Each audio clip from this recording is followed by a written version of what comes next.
Hi everybody, I just wanted to give you an update on my lettuce that I started on February 1st.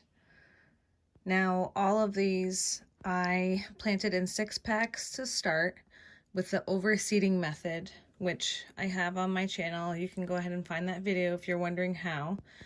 I waited until they're about a few inches tall and the roots started to coil within the 6 pack, and then I transplanted them into these containers. So some of them are in these round, larger pots, and then I also planted them in these smaller, I think they're 3-inch pots. But as you can see, there's a lot of plants in there. And they are looking really good. This one in particular is called Tango Leaf. These ones right here, this is the romaine. This is the ruby red leaf right here. They haven't changed color yet. I find that they mostly change color once you put them outside in the regular sunlight. You can kind of see where the leaves are starting to turn a little bit. And then this is just your regular prize head lettuce leaf. So as you can see, there's quite a few of actual plants in each pot, which is fine. So some of these you can see where they're already cut right here. That's because when I have a sandwich or something for lunch, I'll just come up here and I will cut, close down to the bottom, and I usually start from the outside of each one first. So like I'll cut these ones right here first, and basically that turns into cut and come again lettuce. So the ones in the bigger pots I'm going to keep indoors, and then I'll just use those for like my salads and cut them as I want. And then the ones in the little smaller pots I'm going to plant in my garden outside probably another week or so in my raised beds. And then I have portable greenhouses that I put over them, which I posted about them last year. And I find that really helps and it protects them. I'm in Connecticut, so technically I'm zone 5, 6. So our last frost date isn't until probably Mother's Day or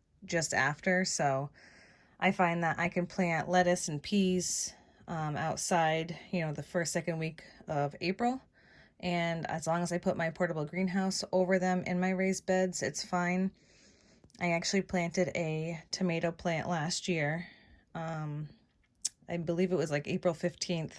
And I didn't put it in my greenhouse, but I just put a regular flower vase over the top of it. And it worked great and never got frost or anything like that. So it lived, and it was one of the first producing tomatoes that I had. So anyway, so this I have upstairs in my bedroom under this grow light. I believe you can get it on Amazon. It goes up and down. Also up here, I had to move my annuals, which is Dahlias, Cosmos, Galzinias, I believe. And also I have my onion sets. So I just trimmed them the other day, so I'll wait till they get a little bit taller and then I'll trim them again. And I basically did the same thing, overseeding, and what's going to happen is in another week or so I'm going to pop them out of these 6 packs, and I'll gently take away each onion plant separately, and I'll plant them in the ground or in individual little larger 6 packs like those ones.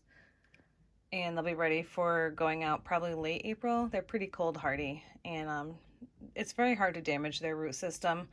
So I follow Gary from the Russet Garden, and he's the one that suggested doing it that way.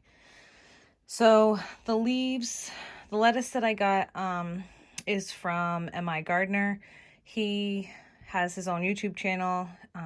And you can go to his website and buy his seeds. He's got tons of all different kinds of vegetables and annuals. This is the 3rd year I've grown this lettuce, and every single year it's been great. And I've used the same pack of seeds that I bought 3 years ago on these ones. And then if you see, you can see over here, this brown on top there, that is actually cinnamon. So I saw on Gary's from the Rusted Garden, he suggested putting cinnamon on top of the soil when you plant your seeds. That way when the plants grow, they go through it, and it helps keep black gnats away. Do I think it's foolproof? No. Do I think it helps? Yes. And I battle them in my house all year long in my, you know, my house plants and then any vegetables that I grow indoors. So I think it's a good trick. It definitely helps. So again, this is my lettuce, and I just wanted to give you an update. It's all looking really good. Alrighty, thank you for watching. Bye.